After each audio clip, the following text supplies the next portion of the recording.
I served in the army for 24 years. Started in infantry, finished off in military police. I served in Afghanistan and the peacekeeping mission in the Solomon Islands. I wanted to serve. I joined straight from high school. I finished year 12, and but next year I joined the army. Fell in love with it and stayed. 24 years all up, and I was discharged medically. And unfortunately, the year before I was medically discharged, I had a meltdown. That's the only way I could explain it, which effectively did end my career. Which was completely.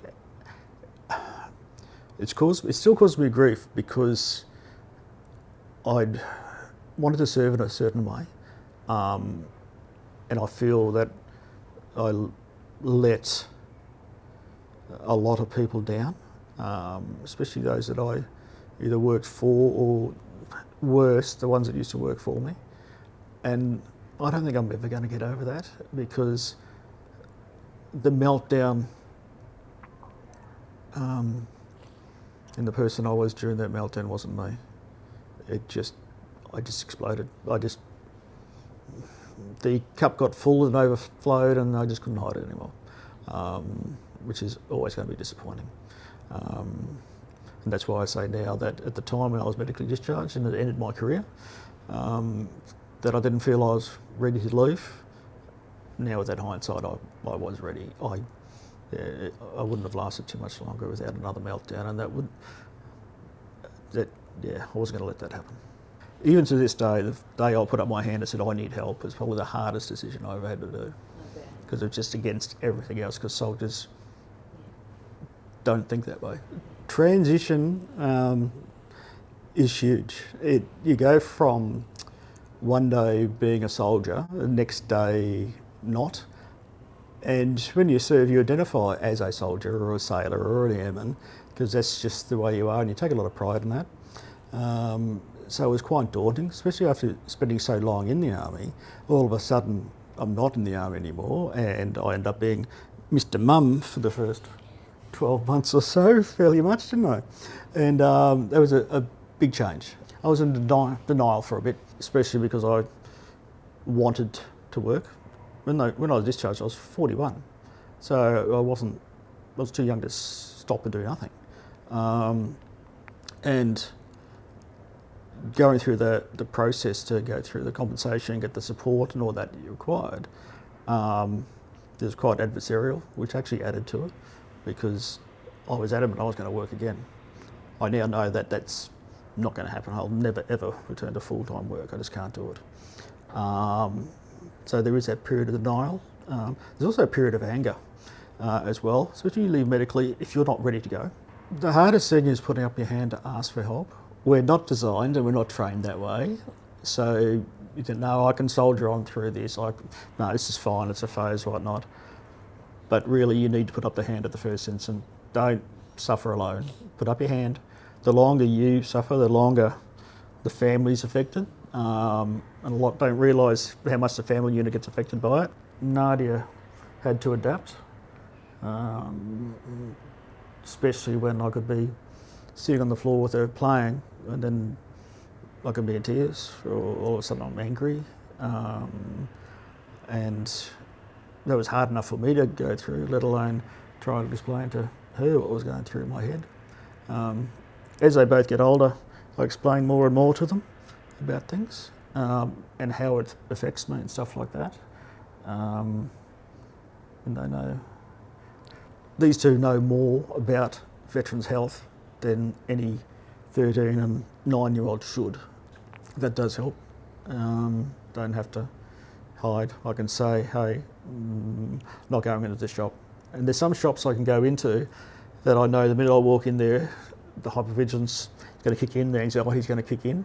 So they know which stores they are, and I remind them, hey, let's go in, get the stuff, get out, before my head implodes. And yeah, they hold my hand. If I say it's time to go, we're out, aren't we? So, and realistically, I don't think they should have to put up with that, but that's just the life we have now. So, and I've heard it called the new normal. I don't like the term, but in some ways it is. But I'd rather use the term work in progress. He's amazing. He goes through the times where he can't function as well as he wants to, and then I've got to kind of like help him out. And then, yeah, so he's just amazing. He copes when he can, and yeah. Yes, you're my rock. Yeah. They know so much, and they're very intuitive. And I wouldn't be the person I am without their support, especially now. And yes, I've used this one as a rock for many years. This one's my little rock at the moment. But without their understanding, I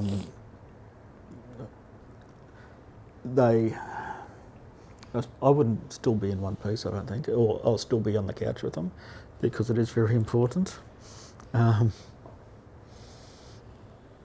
it's hard, especially this one, because for the first part of life, I was the angry dad all the time. Even got that book. What's the book called? Why is Dad so angry? Yeah, Why's Dad so mad? Yeah, it sort of helped a little bit, but I wouldn't have gone through a stage of being angry dad to get back to happy 90% of the time without their support, and I'd be lost without their support, wouldn't I? When someone gets killed, they're on television. When someone's wounded, they're not. They get put on a plane, come home, and are supposed to get on with life. And it's that part that we need to get really good at supporting and educating people on. It's one of the things that I've tried to do when I speak to adult groups and stuff like that, is highlight some of the casualties we've had that they don't know about. And they need help.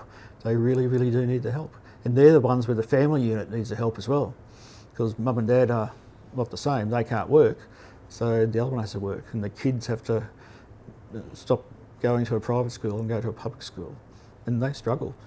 So with the Poppy appeal for Remembrance Day, it's very pertinent, because that money raised can go and help those who are struggling.